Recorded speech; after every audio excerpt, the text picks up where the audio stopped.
इसको एक यहाँ पे ले लेता हूँ। सबसे पहली चीज़ तो यहाँ पे कह देते हैं कि इम्पोर्टेंट टॉपिक से है इस पार्ट को।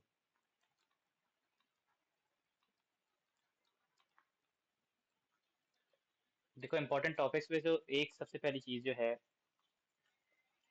वो आपके यहाँ आ जाती है arrays, without a doubt. Arrays में से आपके पास ज़्यादा जो चीज़ आती है वो उसकी सर्चिंग, सर्चिंग ऑफ 2D भी हो सकती है या 1D अरे भी हो सकती है, लेकिन इसकी सर्चिंग बहुत ज़्यादा कॉमन होती है। उसके अलावा जो सॉर्टिंग होती है ना, वो आपके यहाँ पर जो होती है वो ज़्यादा 2D के ऊपर ही आती है। 1D अरे के बबल सॉर्ट वो कभी कभार को देता है। फिर इसके बाद जो क्या कहते हैं, अगर हम बात करें स्ट्रिंग्स के बारे में, तो स्ट्रिंग से रिलेटेड आपको बिल्ट इन फंक्शंस के ऊपर बहुत ज़्यादा जो है वो काम हो रहा होता है। बिल्ट इन फंक्शंस, और वो इसको ज्वाइन करता है। स्ट्रिंग्स वाले काम को अक्सर दो चीज़ों के साथ आती है जी।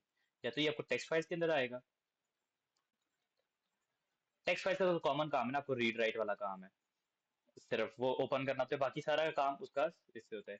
या वो इसको रिकॉर्ड से जोड़ देता है। ठीक है, वो उसको या तो रिकॉर्ड्स से जोड़ देगा, लेकिन वो रिकॉर्ड से भी खैर इससे कम जोड़ता है, क्योंकि रिकॉर्ड्स तो इसके लिए नॉट अ राइट मेरे ख्याल से पॉइंट आना नहीं चाहिए। और भी कम, लेकिन ये इसको टेक्स्ट फाइल से बहुत ज्यादा जोड़ रहा होता है, क्योंकि टेक्स्ट फाइल खुद से सिर्फ जो है आपको इसमें रीड, राइट, अपेंड, ये तीन चीजें होती हैं। इसमें कोई टेक्स्ट फाइल की अपनी तो कोई खासियत होती नहीं है बीच में, वो सिर्फ इसको बिल्ट इन फंक्शन इसके साथ जोड़ रहा होता है, which again join two strings. फिर आपको जो एक और इम्पोर्टेंट टॉपिक आ जाता है इसके अंदर बहुत, वो आपका, पहले तो मैं बात करूँ ना कि एग्जैक्टली चीजें आएंगी क्या क्या। वो रिकॉर्ड डेटा टाइप्स होती हैं। रिकॉर्ड डेटा टाइप्स में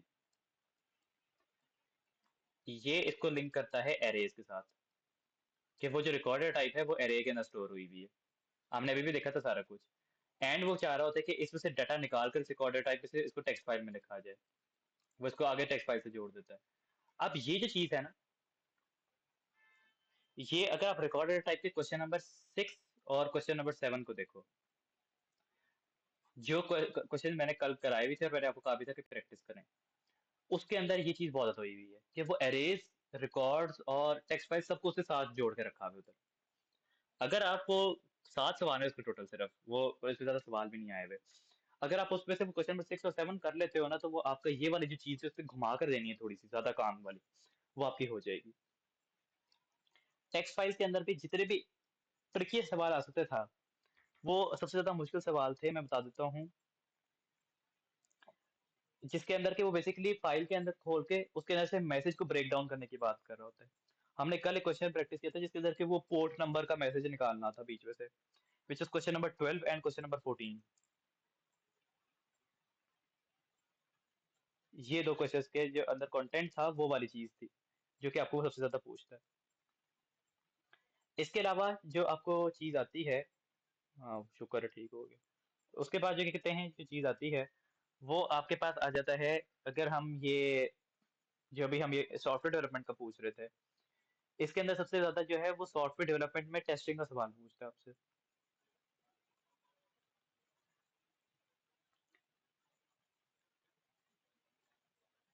सबसे ज्यादा सवाल जो है वो टेस्टिंग के ऊपर आता है, कि सॉफ्टवेयर को टेस्ट किस तरह से किया जाता है, इंटीग्रेटेड टेस्टिंग क्या होती है, सारा कुछ। दूसरी चीज जो वो पूछता है वो आईडीज होती हैं आपकी। ठीक है, वो आपकी आईडीज की पूछे बारे में पूछेगा, और वो टेस्टिंग सॉफ्टवेयर के बारे में पूछेगा। इसके अलावा बाकी सारी चीजों के ऊपर वो सिंपल डायरेक्ट ही सवाल दे देता है कि ये क्या होते हैं, बस उसके अलावा कुछ नहीं। जो सॉफ्टवेयर प्रोसेस मॉडल्स हैं वो भी आज से सिर्फ पेपर में 2 ही दफा आ चुका है, वो बहुत ज्यादा उसके ऊपर भी मार्क्स आपको नहीं पूछ देता। अ, उसके बाद जो है क्या कहते हैं, एक और चीज जो आ जाती है, और क्या है। सर वो फ्लो चार्ट। हाँ, फ्लो चार्ट्स, फ्लो चार्ट्स आपको ज्यादा आते हैं। ठीक है, इस पे से फ्लो चार्ट्स में से वो क्या देगा आपको, कि सिंपली उससे जो है कि डिस्क्रिप्शन दी होगी, और उससे रिलेटेड आपको फ्लो चार्ट ड्रॉ करना पड़ेगा। उसको वो सूडो कोड के साथ कम रिलेट कर रहा होता है, किस तरह से, कि वो कभी कभार ये कहते हैं कि सूडो कोड गिवन होगा उसका फ्लो चार्ट ड्रॉ करें, या फ्लो चार्ट गिवन होगा उसका सूडो कोड लिखें। वो चीज कम आती है, डायरेक्टली ये होता है कि डिस्क्रिप्शन दी होती है, फ्लो चार्ट बनाओ। हाँ, मेरा लेक्चर देखोगे उसके अंदर मैंने सवाल सारे एड्रेस किए हैं ये वाले। उसके बाद जो है कि कितने पीछे रह जाती है बात आपके पास ट्रुथ टेबल्स के बीच में। ट्रुथ टेबल बहुत रेयर आता है, ठीक है, ये एक रेयर चीज है, बट मैं बता दूं कि मैं ये इस साल एक्सपेक्ट कर रहा हूँ क्या आएगा।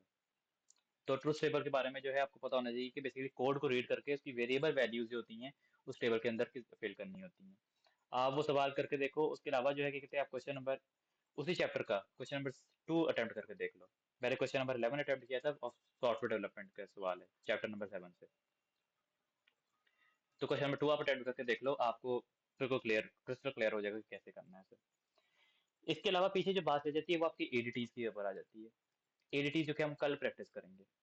एडीटीज के अंदर क्या है आपके पास आएगा कि stacks use link list. Stacks use link list के अंदर एक चीज जो हुई है, पहले जो है ये सारा थ्योरी होता था, लेकिन लास्ट टाइम इसने एक ज्यादती की है कि उसने उसका सूडो कोड उस पर डाल दिया,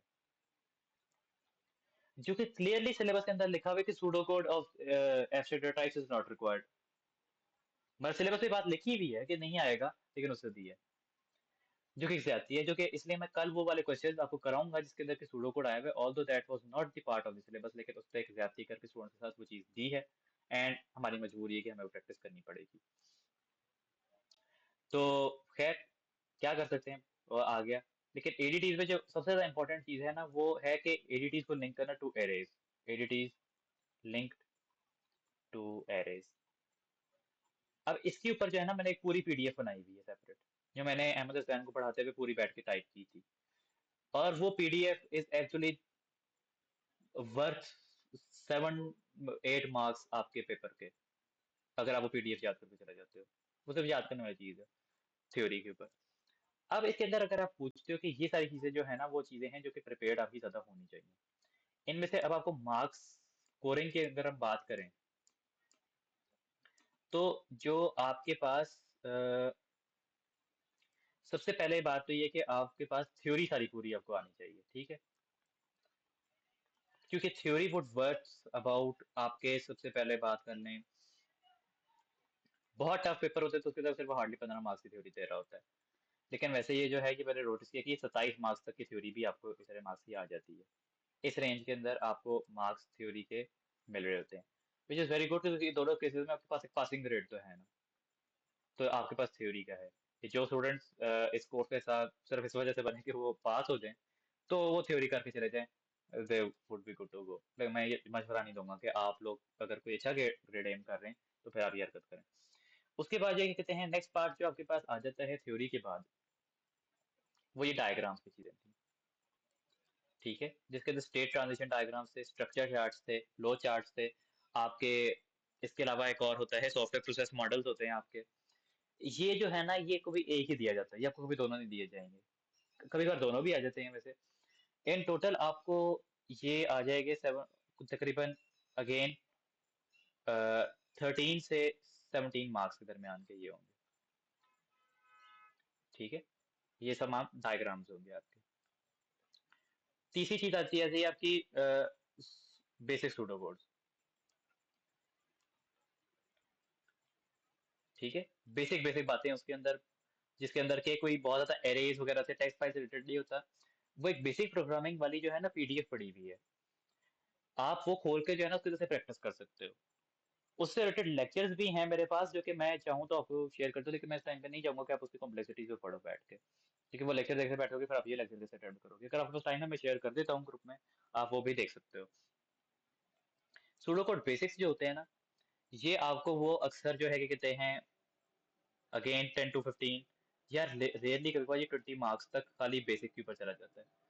वो किसी एक टॉपिक के साथ लिंक नहीं होते, वो सिर्फ जनरल सूडो कोड्स को इस्तेमाल करने के ऊपर बात होती है। वो सिर्फ F L structure, for loop लगाना, वाइल लूप, रिपीट अनटिल लगाना, छोटा मोटा बिल्ट इन फंक्शन का इस्तेमाल करना, एंड दैट्स ऑल। अभी तक हम कितने मार्क्स बैठे हुए हैं? वर्स्ट केस, वर्स्ट केस बहुत मुश्किल पेपर है। 15, 13 कितने हो गई आपके, 28, 38, 38 से मैं बात कर रहा हूँ, 38 से ये मैंने ज्यादा ही टोटल बना दी है, 38 से ऑलमोस्ट 50 मार्क्स के दरमियान में खाली इसके ऊपर बैठे हैं। ऑल तो ये बहुत रेयर केस है कि ये तीनों आपको अच्छा दे दे। ऑफ कोर्स अगर वो इसमें ज्यादा मार्क्स दे रहा होगा तो फिर वो इनमें मार्क्स कम कर देगा, इस तरह से होता है वो। लेकिन अब जो एक्चुअल चीज इसके ऊपर नंबर नहीं कटाने हैं आपने, वो आपके हैं टफ सूडोकोड्स।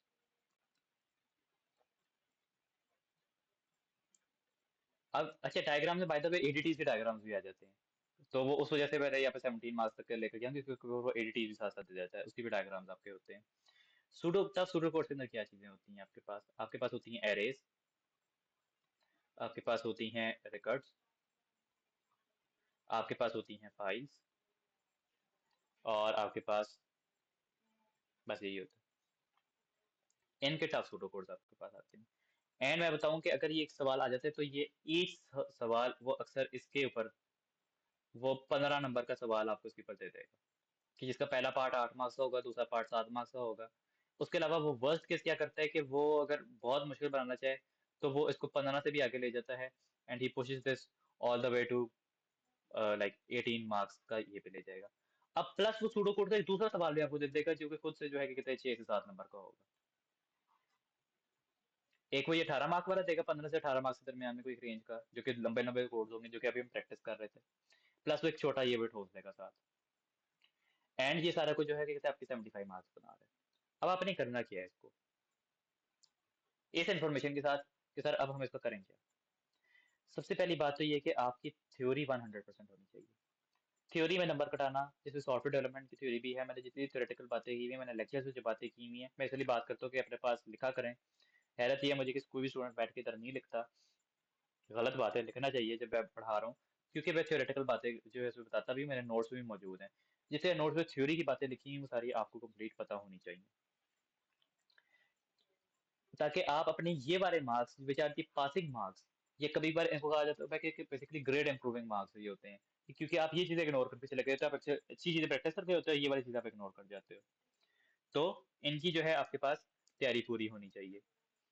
उसके बाद नेक्स्ट चीज जो है कि आपके पास सूडोकोड बेसिक्स। सूडोकोड बेसिक्स के अंदर आपने बहुत ख्याल से पढ़ना है कि आप सवाल को पढ़ो, सवाल को कॉम्प्लेक्स नहीं करना। ये अक्सर जो है ये सवाल इसके मार्क्स काफी लिखे होते हैं। ये मैंने 10 ज्यादा लिखी है, वैसे शुरू ये 8 से होता है, लेकिन चलो 8 से 10 मार्क का होता है, 15 मार्क्स का, ये 20 मार्क्स तक वो ले जाता है। एक सवाल जो होता है वो 6 से 8 मार्क का हो सकता है, और वो मल्टीपल छोटे छोटे सवाल होते हैं, अक्रॉस द पेपर डाले हुए होते हैं। तो सवाल को बड़े गौर से पढ़ना है, रिपीटेडली पढ़ना है, लेकिन उसमें कोई भी चीज कॉम्प्लेक्स नहीं होगी, क्योंकि वो बेसिक प्रोग्रामिंग से आया हुआ है। ऑटोमेटिकली अगर आप देखो कि उसके अंदर इनका किसी का जिक्र नहीं है, ठीक है, अगर इनका जिक्र नहीं है ना, तो वो बेसिक प्रोग्रामिंग का सवाल है। मैं स्ट्रिंग्स के सवालों को भी बेसिक प्रोग्रामिंग में कंसिडर कर रहा हूँ बाय द वे। तो वो कोई बहुत उलझी हुई चीज नहीं होगी। अब तीसरी चीज जो होती है वो डायग्राम्स। डायग्राम्स की प्रैक्टिस आपने बहुत ज्यादा करके जानी है, कि डायग्राम्स की प्रैक्टिस इस तरह से है कि एक तो ये कि जो हमने आज पढ़े, ये जरूरी से करना है। दूसरे एडीटी के डायग्राम्स होंगे, जो मैं आपको बताऊंगा वो बड़े सिंपल से होते हैं, कोई इतनी मुश्किल चीज नहीं होती। उन डायग्राम्स के बारे में नॉलेज होना आपको पूरी जरूरी है, ताकि आप वो कर सको। अब टफ सूडोकोड्स की पर आके अक्सर स्टूडेंट्स की बात हो जाती है कि सर क्या टफ सूडोकोड्स कैसे सॉल्व करने हैं। तो अब हम देख लेते हैं कि टफ सूडोकोड्स आप कैसे करोगे,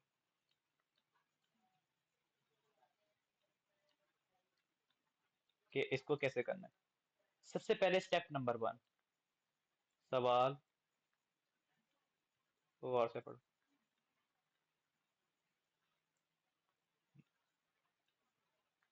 कि अपने सवाल को पहले गौर से पढ़ना है, कि सवाल आपसे क्या कह रहा है, ठीक है।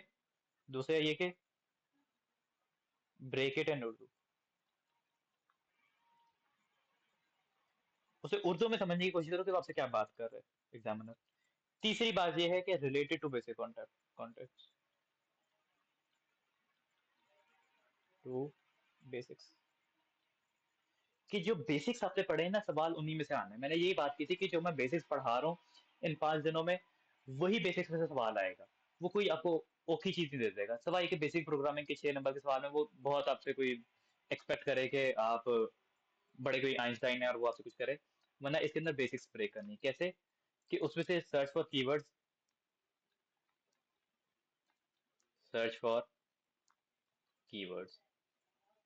कीवर्ड्स क्या आपके पास आ जाएंगे, कीवर्ड्स आपके पास आ जाएंगे। जिस तरह से सबसे पहला कीवर्ड आपके पास आ सकता है कि उधर लिखा हो सर्चिंग, या सर्च करें, या सॉर्ट करें, तो आपको पता है कि सर्चिंग सॉर्टिंग का सवाल है। दूसरी बात यह कि एक्सट्रैक्ट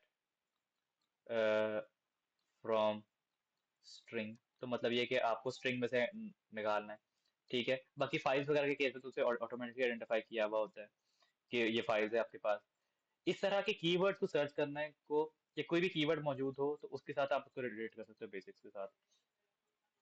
दूसरा है आपका जो कि पार्ट आपका इस वजह से इंपॉर्टेंट है कि आइडेंटिफाई द टॉपिक। पेन का कलर क्यों चेंज हो गया?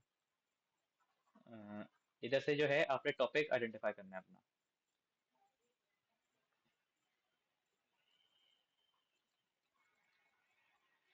कि एग्जैक्टली exactly कौन से टॉपिक की बात हो रही है, सर ने कौन से क्लासेस बात किए थे, उसमें क्या क्या नोट्स मैंने आइडेंटिफाई कराए थे। एक तो आपने ये कीवर्ड सर्च किए, और दूसरा आपने टॉपिक आइडेंटिफाई किया इसके अंदर। उसके बाद जब आपने ये तीन चीजें कर ली हैं तो अब आप काफी हद तक सवाल तक पहुंच गए हो। उसके बाद ये है कि अंडरलाइन टास्क पॉइंट्स। इसका क्या मतलब है? अंडरलाइन टास्क पॉइंट्स का मतलब है कि जो काम आपको दिया गया है, असेंशियल इंफॉर्मेशन निकालना, एब्स्ट्रैक्शन करना, यानी कि जरूरी इंफॉर्मेशन निकाल ली, बाकी जो एक्स्ट्रा एक्सप्लेनेशन दी हुई थी उसको इग्नोर कर दिया। तो जैसे टच स्क्रीन का सवाल था तो उसके तरफ बाकी की वो इधर फिंगर टच करते हैं तो ये ऑन हो जाते हैं, बाकी सारे ऑफ हो जाते हैं, ये टच स्क्रीन से रिप्रेजेंट हो रही है। उससे टच स्क्रीन से कोई ताल्लुक ही नहीं था, उसको सिंपली एरे की तरह ट्रीट करना है। तो बस वो एरेज वाली बातें उसमें से अंडरलाइन की, बाकी सारे इग्नोर की। पांचवी बात, आपके हेडर्स एंड वेरिएबल्स। अब आप कोड लिखने की तरफ जब जा रहे हो तो आपके हेडर्स और वेरिएबल्स लाजमी पूरे होने चाहिए प्लीज। फालतू के इस बात पे नंबर कटाने की जरूरत है कि आपने वेरिएबल डिक्लेयर नहीं किया या हेडर नहीं लिखा सही से। फंक्शन प्रोसीजर के हेडर बताना, उसको एंड फंक्शन एंड प्रोसीजर करना, लूप जब आप स्टार्ट कर रहे हो तो start and end of loop लिखना। वो सारा कुछ आपको पता होना चाहिए कि आपने कैसे करना है। उसके बाद छठी चीज जो आपके पास आ जाती है वो ये है कि आपने उसको स्टेप बाय स्टेप करना होता है, क्योंकि जो मॉड्यूल एक्सप्लेनेशन होती है वो स्टेप बाय स्टेप होती है, तो यहाँ पे स्टेप बाय स्टेप आप कोड को भी लिखोगे इसको इंटरप्रेटिव, क्योंकि वो पहला काम पहले लिखता है, बाद वाला काम जो करना होता है वो बाद में लिखता है, तो आपने भी उसी तरह से करना है। जिस सीक्वेंस में उस पे काम लिखा हुआ है उसी सीक्वेंस में आप लिखोगे। एंड सातवीं चीज ये है कि do not leave question blank.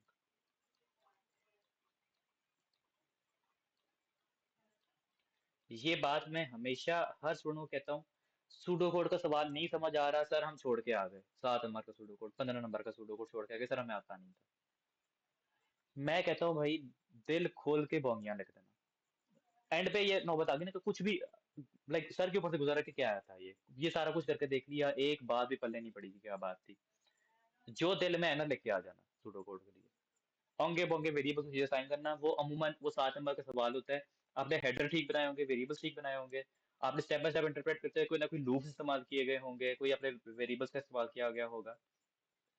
Built in function, एक और चीज जो है कि कितने आपके बिल्ट इन फंक्शन माइंड में होने चाहिए। Built in function in mind. आपको पता है कि बिल्ट इन फंक्शंस गिवन होंगे, इसमें कोई शक नहीं है, गिवन होंगे। लेकिन जब तक वो आपके ज़हन में नहीं ना होंगे, आपसे होने नहीं वाला वो सवाल। मैथ के फॉर्मूले होते हैं कि फॉर्मूला शीट गिवन होती है, लेकिन आप फिर भी याद करके जाते हो, क्यों? क्योंकि अगर आपको नहीं आता होगा आपका दिमाग ही नहीं क्लिक करेगा कि यहाँ पे इस्तेमाल क्या करना है। सेम वही केस है। एंड ये वाली चीज है ना सबसे ज्यादा इंपॉर्टेंट है, इसको साथ बांध के रख लो। पेपर पढ़ के जाना है नहीं पढ़ के जाना वो आपकी मर्जी है, बेशक पढ़ के जाओ कुछ भी, लेकिन सवाल नहीं खाली छोड़ना, लिख के लाजमी आना है वहां पर। मुमकिन है कि जो आप सोच रहे हो ठीक हो, मुमकिन है कि कोई नंबर वो आपको दे दे उस चीज के ऊपर जो आपने लिखी हुई है चीज। हो सकता है एग्जामिनर रहम दे लो, वो सोचे कि यार चलो कोई नहीं, बच्चा फेल हो रहा है तो एक आधा नंबर उसके अंदर देकर आपको छोड़ दे, लेकिन ब्लैंक नहीं छोड़ना। एक और चीज ये होती है कि जब आप ब्लैंक पेपर छोड़ के आते हो ना तो वो चीज आपको देती है, बैक ऑफ द माइंड आपको डिप्रेशन दे रही होती है कि यार मैंने सवाल छोड़ दिया था, या काश में पढ़ के चला जाता, यार अब क्या करूंगा, मेरे नंबर कट जाएंगे, मैं फेल हो गया तो क्या हुआ। आपके अगले के पेपर भी बर्बाद। तो वो पेपर बर्बाद होने से बेहतर ये है कि पेपर खाली नहीं छोड़ के आना, आपने लिखा होगा ना, आप घर आके भूल जाओगे उस बात को कि हाँ यार ये वाला सवाल मैंने गलत कर दिया था, गलत सवाल को नहीं याद रखता। एंड नौवीं सबसे ज्यादा इंपॉर्टेंट चीज, do not discuss the paper.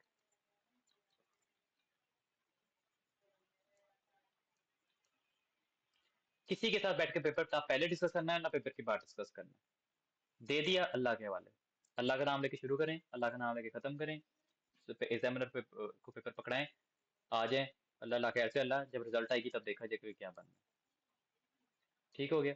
ये आपके तरीके हैं स्टूडेंट कोर्स को अटेम्प्ट करने का। बाकी मैंने आपको बता दिया था कि जो बेसिक सवाल हैं आपके उनमें से क्या क्या सीन होगा, कौन कौन सी चीज़ों की कितनी कितनी इंपॉर्टेंस है, मैंने आइडेंटिफाई करके बता दी। और ये वो चीज़ें हैं जो बेसिकली आपको सबसे ज़्यादा पेपर में टेस्ट की जाती हैं। ये सारा कुछ मैंने आपको यहाँ पर बता दिया। कोई सवाल आपका इसके अंदर? सही, आप भेज देते हैं। जी भेज देता हूँ। सही है। और किसी को कोई सवाल?